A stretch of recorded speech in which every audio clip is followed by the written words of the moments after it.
Hi, thank you so much for joining the sixth session. And in this session, we are going to talk about a topic that seems very casual, but important. Um, we're talking about friendships beyond the surface, building deeper connection with other men. And in case you're just joining us, this is the sixth video in a series of 10 where we are handling mental health awareness for men, and this is the month for that, the month of June. All right, if you're joining just now, we have five other videos, five other sessions that we have handled different topics, so do well to go back, watch those before you come back here. Okay, so that you are in line with the playlist. All right, we proceed. um have you noticed something about men? Two men could be having a conversation. I mean, this is something that people usually look at and they're like, men are just built different. Two men could be having a conversation, they've never met themselves before, and they can talk for 3 hours and they don't even know each other's names. They talk, talk, talk, talk, talk, talk, talk, talk, talk, talk, talk. For a long time, they are laughing, slamming shoulders, hitting, shaking hands, and they do this for a long time and they don't even know each other's names. This means that a lot of men just have friends that's, you know, your phone contacts are filled, group chats, you have many group chats, weekend hangouts, football discussions, you talk about everything, and most times never really gets to talk to people that know what is happening in your life. And so the question now is, how many people truly know what's happening in your life? Or are they all casual friends? All right. How many people know the real you? How many people know, like, oh, well, this is the real version of this guy? How many of your male friends actually know that? All right. And this is the main topic we're going to be talking about today. And I'll break this topic into 3 points. Number one, surface level friendships are very easy to start and they are very easy to maintain. Most males build build their friendships around these things. You can do the put a finger down game if you want, but look at all the friends you have. How many of them can you separate? How many of them do you have outside of these categories I'm about to mention? Number one, work. Like when I say outside of these categories, I mean the only relationship you have with this person, the only connection you have with this person is because both of you are colleagues. If the person stops working in that office today, you probably stop talking to the person. And so that's what I mean, because it's possible that you could have people that are very close to you, but you are still colleagues, right? So I just want you to understand, and that goes for all the categories. So put a finger down if the if most of your, I mean, I don't know how to play that game, but let's go. So they fall into the work category, the sports category. Is either, oh, we go to the gym, we're in the same gym, or we watch football in the same viewing center, stuff like that, centered around sports. Another set is centered around church. Oh, this guy goes to the same church with me, so I see him on Sundays and we talk. Hey, how far my G? This is what you don't even know the guy's surname, but it's fine. Business, we have done business together, or we're in the same field. We are selling um plumbing materials, so I know him, he knows me, based on that sense. If tomorrow this guy says he's no longer selling plumbing materials, there's a high chance that we'll stop talking, right? That's what I'm talking about. Gaming, we play games together online, virtual friends, projects, you're doing things together.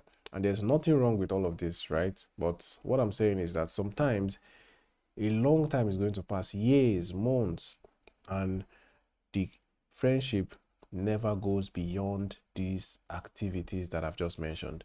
And in as much as we know each other's favorite football teams, We know each other's career goals. We know each other's fears. In as much as we know all these things, we don't really know each other's struggles. We know everything that really doesn't matter much, but we don't know each other's struggles. We don't know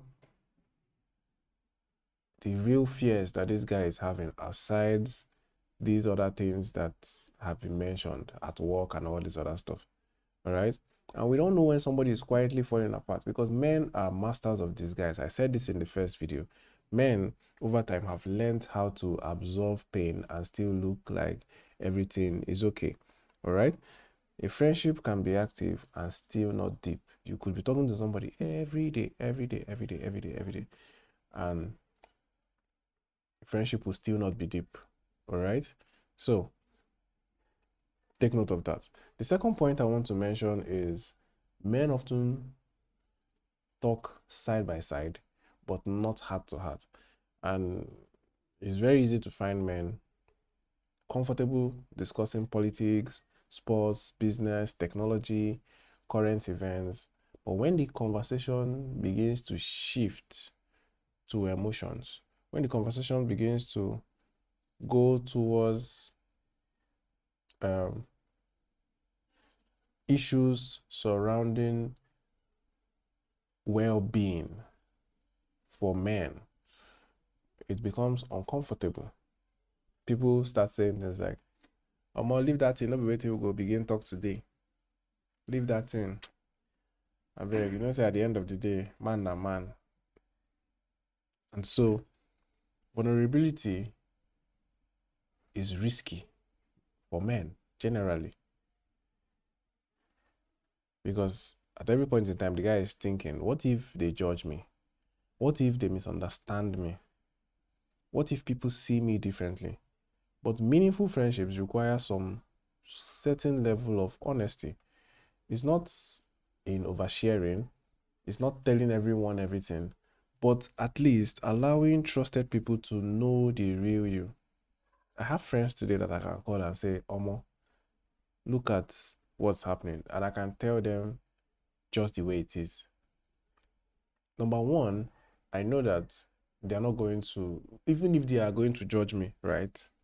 We'll go first solve the problem. The problem that made me to call them, we'll first try to solve it before the judgment. I know that, yes, some of them are going to, obviously, if I help you to solve a problem, I will still tell you next time, don't do this, do that. And there will be some sort of correction in all of that, depending on what happened, right?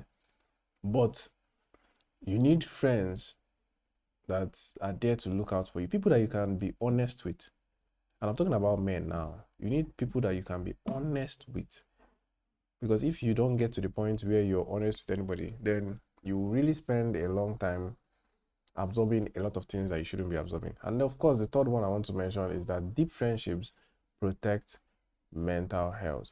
One good thing that you need is a good friend, all right? Because that can change everything. A friend who listens, a friend who notices when you're not yourself, a friend who tells you the truth when you need to hear it, a friend who prays for you, a friend who celebrates your memories, your victories without envy. Life becomes lighter when burdens are shared. Problems don't always disappear, but they often become easier to carry. There's some problems that are very difficult to disappear. But when you know that, okay, this, like 5 other people that mean well for me know about this, you will not be worried a lot. All right? Many men are looking for solutions when what they really need is connection. This is very, very important. And I want you to reflect on this. Let's look at what we have to reflect on today. Because some of the valuable moments in life don't happen on a stage. They happen in conversations. And so a late night call, a walk, a meal, a simple sentence like, bro, how are you really doing? It can go a long way in building connections. And I've seen people receive encouragement in One honest conversation than months of motivational content. Just one honest conversation. It makes them feel a lot more better. Makes them see things in a different light that is meaningful to them. Never underestimate the power of being present for someone. I think I've said this many times. Don't underestimate that. People don't need as much from you like you may be thinking. All right. So this is a challenge I'm giving you this week. Move one friendship deeper. Reach out to someone. Ask a better question instead of how far. Ask, how are you really doing these days? Is everything, instead of is everything good? Ask the person, what's been on your mind lately? The trick is not a trick, but the way you ask somebody a question can allow them to easily open up. For instance, if I walk up to you and I ask you how far, there's a high chance that you're just going to say, oh, more Adeo, how far you now? It won't. But if I give you an open-ended question, like, Omo, what are you up to? That gives you the opportunity to start talking. And in that long sentence you're trying to make, obviously, I'm not going to take nothing as an answer. So you start trying to say something. In the list of all those things you're saying, I'll find out if you're really okay or not. All right? Very important. You might be surprised how, like, by the conversation that follows. All right? So please give the honest one. If someone asks you questions, if someone asks you questions, don't always give an automatic answer. How far are they? I mean, depending on who is asking, very important. Depending on who is asking, very, very important. All right. I'll close this way. Strong friendships are not built overnight. They are built through trust, consistency, honesty, and presence. The men around you, you don't just need your jokes. They don't need your jokes or your updates. Sometimes they just need your truth. All right. Sometimes what they need is your truth. A burden shared with a trusted friend is often lighter than a burden carried alone. Thank you so much for joining. This is the 6th session that we have just completed, and that means we are 60% done with this playlist. See you guys in the next session as we go deeper.